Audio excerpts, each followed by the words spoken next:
जैसे कि अभी अंजुमन मुस्लिम शाह बिरादरी के सदर साहब ने बताया किस तरीके से तफसील से कि निहाल लोधी साहब परेशान हो गए थे 2-3 साल से मुफ्ती इस्माइल साहब के पीछे लग के, लेकिन मुफ्ती इस्माइल साहब को ये काम करते नहीं आया। मजबूरन उनको बैरून शहर के आमदार फारूक शाह पास रब्ता करना पड़ा। और ये उनकी क्वालिटी है कि जो काम मुफ्ती साहब 2.5-3 साल से नहीं कर पाए, सिर्फ 2 महीने के कार्यकाल में आमदार साहब ने मस्जिद की परमिशन लेकर आए। और मुफ्ती साहब बोलते कि ये काम मैंने किया। 2.5-3 साल से तुम बिस्तर में सोए थे, जब आमदार साहब ने मंजूरी करा के तो अचानक तुम्हारी आँख खुल गई ये काम को लेके। ये बेगानी की शादी में अब्दुल्ला दीवाना वाला काम इनका हमेशा चलते रहता।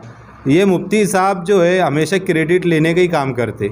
जब भी इससे पहले आमदार साहब ने दूल्हे की गई घर पट्टी कम कराए मंत्रालय की पायथरी पर बैठ के, आमदार साहब मीडिया के कैमरे के सामने घुस गए मुफ्ती इस्माइल साहब, और यहाँ पर ढिंडोरा पीट दिए कि मैंने अपने शहर के लिए घर पट्टी कम कराने की कोशिश किया। लेकिन यहाँ तो कुछ कम हुआ नहीं। आमदार साहब ने अपने दूल्हे के रहवासियों के लिए कम करा के लेकर आए। वहाँ पर भी आमदार साहब का क्रेडिट चोरने का काम मुफ्ती साहब कर रहे।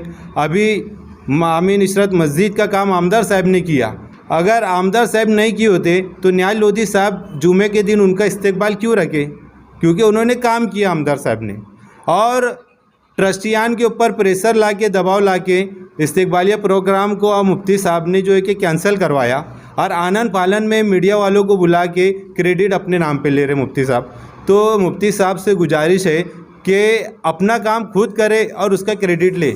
किसी और के बच्चे का बाप बनने की कोशिश ना करे। बाप बनने का शौक़ है तो खुद अपना बच्चा पैदा करके बाप बने। आमदार साहब काम करेंगे और तुम क्रेडिट लेंगे। ये गंदी राजनीति ख़त्म करो। शहर ने तुमको अक्सर तौर से जीत के दिया है। हर बुनियादी सहूलत को पूरी करना तुम्हारा फ़र्ज़ अक़ीदा है और मस्जिद मदारिस के सारे काम करना तुम्हारा हक़ है। लेकिन तुम काम तो करते नहीं। सारा गाँव तुमको जो है कि जंगर चोट्टा बोलता। अब तुम क्रेडिट चोर भी हो गए। आमदार साहब ने जो काम किए ये पूरा जो है कि क्रेडिट आमदार साहब का है। खुद निहाल लोधी से मैंने रात में मुलाकात किया और उनसे कहा कि आपने इस्तेकबालिया प्रोग्राम क्यों कैंसिल किया? तो उन्होंने मुझसे हाथ जोड़ के माफ़ी मांगा और कहा कि मेरे ऊपर प्रेशर था, इसके मुझे वो कैंसिल करना पड़ा। लेकिन मैं आमदार साहब का शुक्रगुजार, मैं धुलिया जाके उनसे माफ़ी भी मांगूंगा और उनका शुक्रिया अदा भी करूंगा। तो निहाल लोधी साहब जो एक ईमानदार और अच्छे इंसान है, लेकिन कहीं ना कहीं किसी वजह से बेचारे खामोश है।